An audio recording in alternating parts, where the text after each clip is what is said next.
Vince McMahon has put out his first post today on Twitter, which is his only social media that I know of, since April 3rd, 2023, where he was celebrating the UFC merger. And prior to that was his retirement post, July 22nd, 2022, where he said WWE, then now together forever. I never thought he was retiring, just for the record, and you guys could go back and watch my news updates. I was always saying he was going to be back. Just like I'm saying now, he will be back whether he starts his own wrestling promotion or not. He's going to be back in wrestling in some way or another. But apparently, he's seen a rough cut of this Netflix documentary, which is coming out on Wednesday. Which, by the way, any of my viewers here, do you think I should get Netflix so I can watch it and review it, or not bother? Let me know in the comments. But here's the statement that he's put out. He doesn't regret participating in the Netflix documentary. The producers had an opportunity to tell an objective story about my life and the incredible business I built, which were equally filled with excitement, drama, fun, and a fair amount of controversy and life lessons. Unfortunately, based on an early partial cut I've seen, this documentary falls short and takes the predictable path of conflating the Mr. McMahon character with my true self, Vince. The title and promo alone make that evident. A lot has been misrepresented or left out entirely in an effort to leave viewers intentionally confused.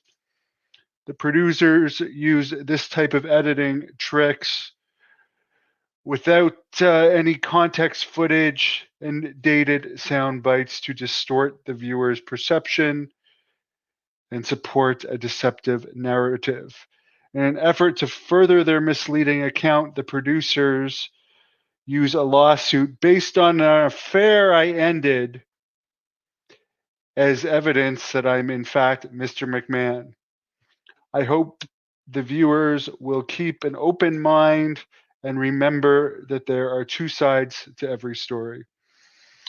And it is true that documentary producers will play with edits and mix stuff around. I can tell you that from my experience with Dark Side of the Ring, the Abdullah Butcher episode. They interviewed me for like 6 or 7 hours and played with a lot of the stuff I said. By the way, Janel Grant, who has like 2 pictures of herself in existence on the internet, maybe 3 if you include the one from the movie she played back when she was an actress. Her public relations team has put out a statement basically saying her story is troubling and painful, and she seeks to hold McMahon, Laurinaitis, and WWE accountable. A lot of people are having less and less sympathy for Grant the more that has come out about her. As it turns out, she was married, living with a guy just a few floors down from Mr. McMahon in this multi-million-dollar building that rich people live in Connecticut.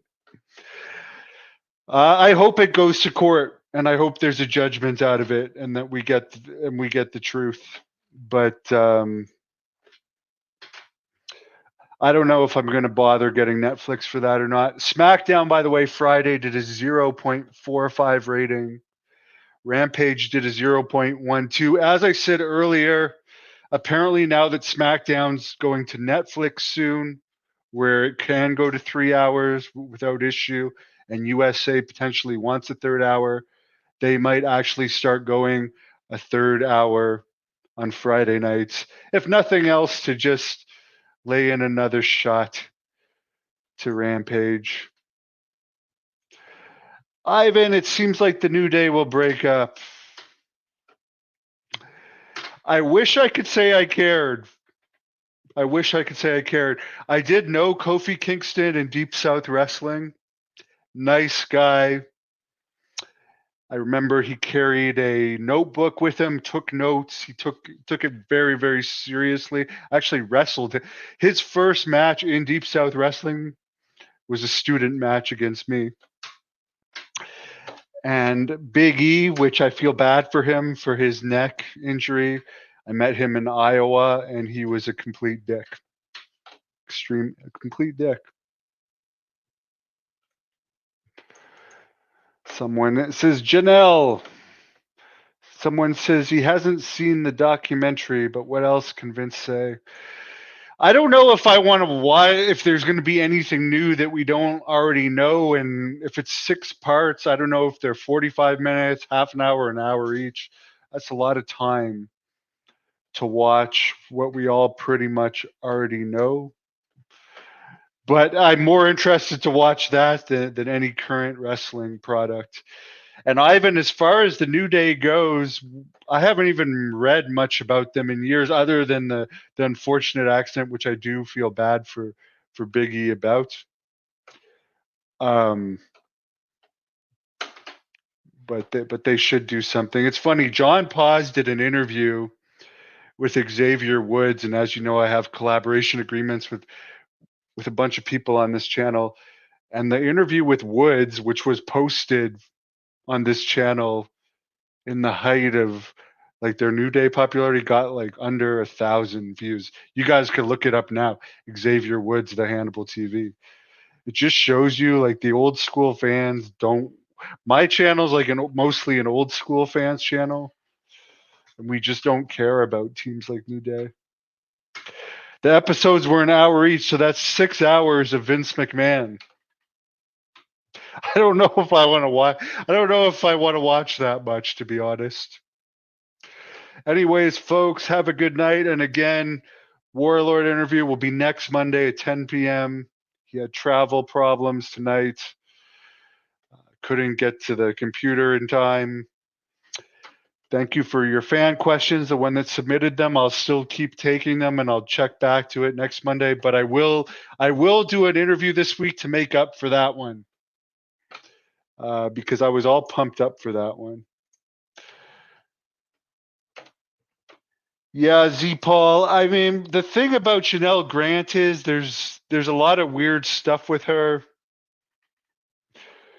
that I'm sure he's done. He's settled a lot of cases. I'm sure he's not the greatest guy, but there's a lot of stuff in the Janel Grant case that I'll like to see how it plays out in court.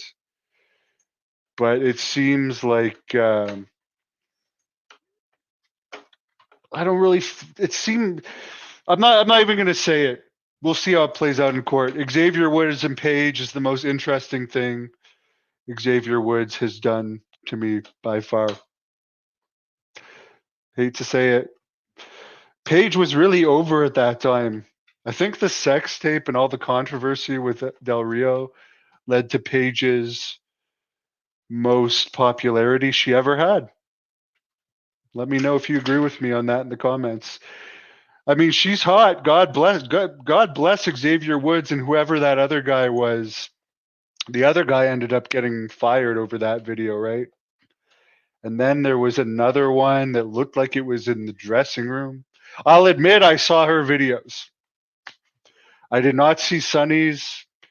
I saw China's, where sadly I ended up feeling bad for her because there was multiple people on her and like they were treating her like garbage. I didn't even watch more than a few minutes of it. Haven't seen the X-Pac China. I know him. I would be too uncomfortable to watch that.